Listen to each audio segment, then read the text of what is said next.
Ótimo dia, filhos de Deus. Nosso devocional Pedras Preciosas do grego, autor Rick Renner. Hoje, 14 de junho. Texto base, 1 Coríntios capítulo 10, verso 12. Aquele, pois, que pensa estar em pé, veja que não saia. Título: uma história verdadeira para demonstrar o perigo das brechas em sua vida. Um incrível relato histórico demonstra o perigo das brechas em sua vida espiritual. A história vem da cidade de Sardes, local de uma das 7 igrejas do livro de Apocalipse. Veja Apocalipse, capítulo 3, do verso 1 ao 6. A cidade de Sardes se situava em um local muito elevado no topo de falésias quase impossíveis de escalar. Devido à localização elevada e remota da cidade, os moradores acreditavam que ela não poderia ser invadida ou levada em cativeiro por um inimigo estrangeiro. Foi esse excesso de confiança que levou ao fim de Sardes em mais de uma ocasião. Devido aos moradores de Sardes acreditarem ser impossível invadi-la, eles se sentiram seguros de que agressores estrangeiros não poderiam guerrear contra eles.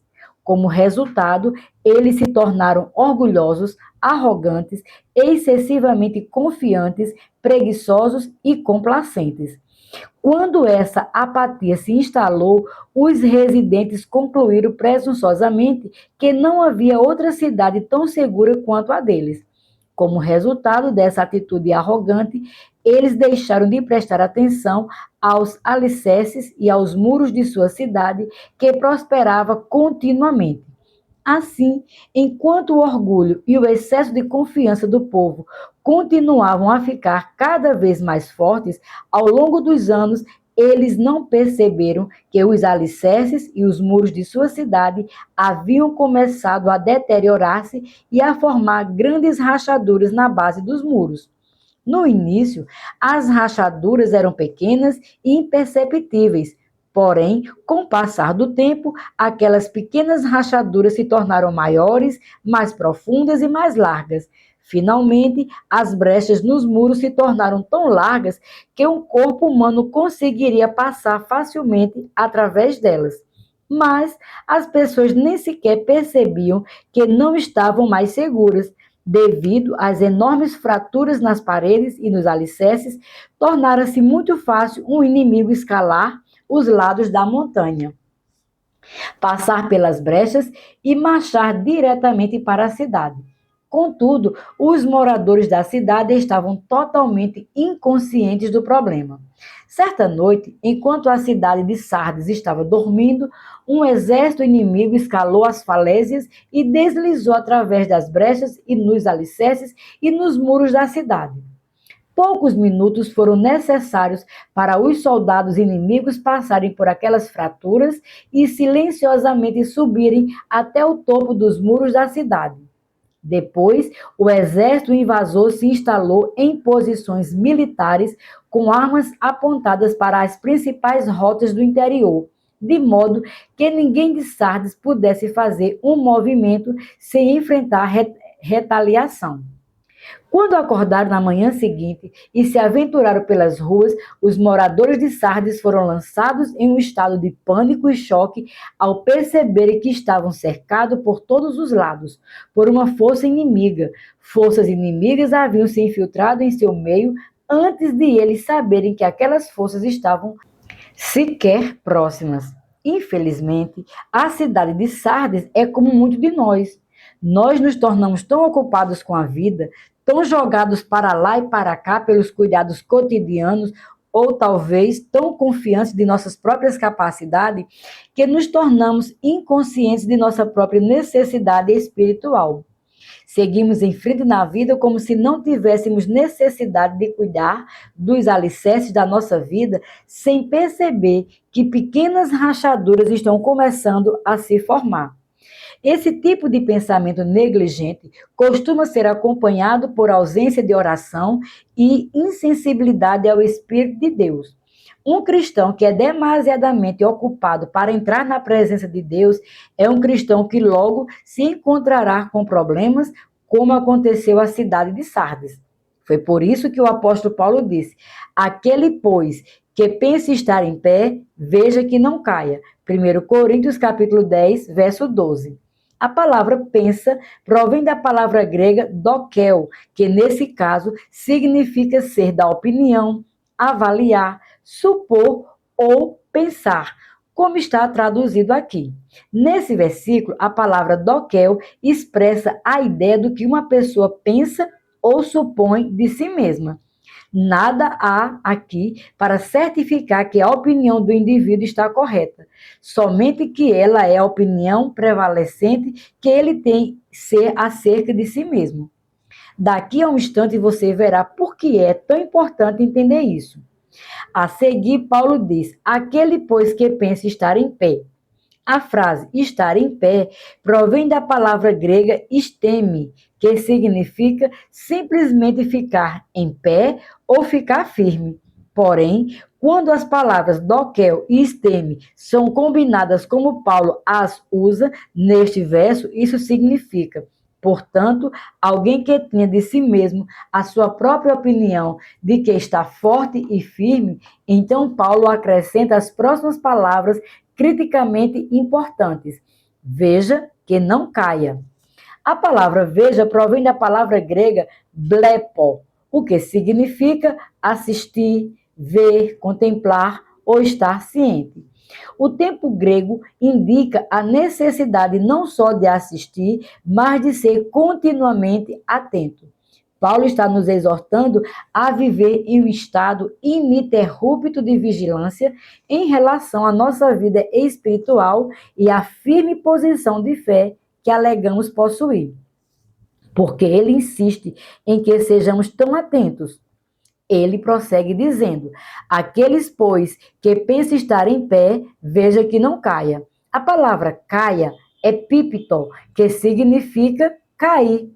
No Novo Testamento, ela é usada para retratar alguém que cai em uma situação terrível ou em um estado pior do que aquele em que estava antes. Ela pode também retratar alguém que cai em pecado, cai em ruínas ou cai em algum tipo de falha.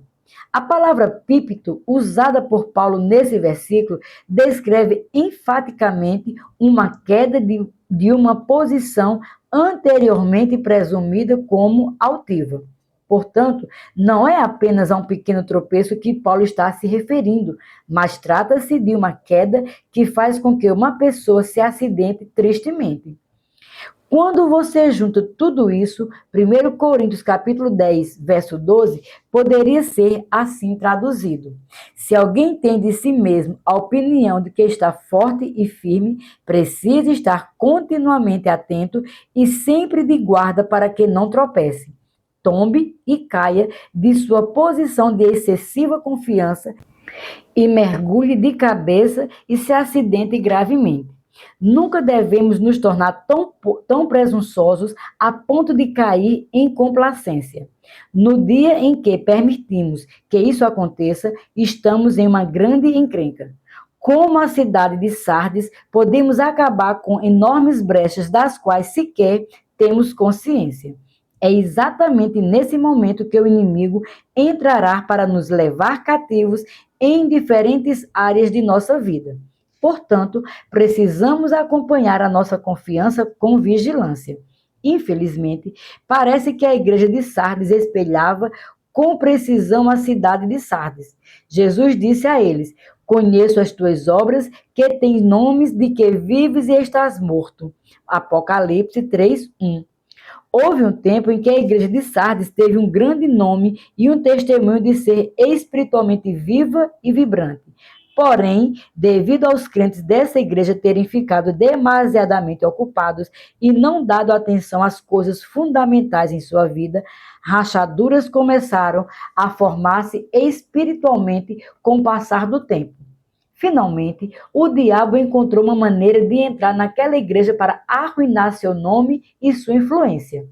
Devido à negligência espiritual, esse corpo da igreja perdeu sua vitalidade ao ponto de Jesus chegar a dizer que ele estava morto. Em Apocalipse 3:2, Jesus disse a eles: ser vigilante e consolida o resto que estava para morrer, porque não tenho achado íntegras as tuas obras na presença do meu Deus. Amo esse versículo, porque ele nos alerta para o fato de nunca ser tarde demais para fazer algo para resolver o problema. Jesus disse: localize o problema, encontre uma solução, fortaleça o que você tem, faça isso antes que seja tarde demais. Se uma parte de sua vida está quebrada, rachada ou despedaçada, ainda há esperança de que ela possa ser restaurada. Cuidados emergenciais poderão ser necessários para mantê-la em estado crítico por enquanto, mas ela pode ser ressuscitada e restaurada à vida novamente. A medicina preventiva é sempre melhor do que a cirurgia corretiva. Por isso, aprenda a adotar as medidas corretas para evitar esses problemas. Pode parecer que é necessário muito tempo para permanecer atento e orando em relação à sua vida espiritual, mas eu lhe asseguro que isso é menos dispendioso e menos doloroso do que destruir-se espiritualmente e depois ter de consertar em sua vida coisas que nunca deveriam ter sido quebradas. Minha oração para hoje. Senhor, ajuda-me a permanecer atento quanto à condição da minha vida espiritual. Eu reconheço que às vezes fico demasiadamente ocupado e não oro, presumindo erroneamente que sou suficientemente forte para ser capaz de sobreviver em um estado de ausência de oração. Especialmente depois do que li hoje, percebo que esse tipo de presunção e orgulho sempre me causou problemas. Portanto, eu dou as costas à apatia e ao tipo errado de confiança e me volto para a cruz. Examina meu coração e ajuda-me a identificar as minhas áreas da minha vida que precisam ser consertadas ou corrigidas. Quando tu me revelares o que precisa ser transformado, dá-me o poder necessário para aplicar a correção necessária. Assim eu oro em o nome de Jesus. Minha confissão para hoje. Declaro por fé que sou sensível ao Espírito de Deus. O Espírito Santo me mostra toda a área da minha vida que está fraca e precisa de atenção. Quando o Espírito Santo fala comigo, sou rápido em ouvir e rápido em obedecer. Eu ajo urgentemente para levar correção a todas as fraquezas de meu caráter e da minha vida espiritual, onde o inimigo poderia tentar penetrar. Portanto, o diabo não tem acesso a mim. Declaro isso pela fé, em nome de Jesus. Para refletir, número 1. Você está ciente de áreas da sua vida que se deterioraram e necessitam de atenção? Poderá ser seu casamento, suas finanças, seus relacionamentos ou toda uma série de outras áreas vitais de sua vida. Em qualquer uma dessas áreas, existem brechas através das quais o diabo poderá tentar se esgueirar para dentro de você e fazê-lo cativo. 2. Se a sua resposta foi sim, o que você precisa fazer para fechar essas brechas e fortalecer essas áreas para que o diabo não possa ter sucesso em sitiar a sua vida? Número 3. Você consegue pensar em uma área em sua vida que foi fraturada no passado, mas pela graça de Deus agora está curada e selada, de modo a impedir qualquer futuro ataque do diabo? Sejamos abençoados na prática da palavra.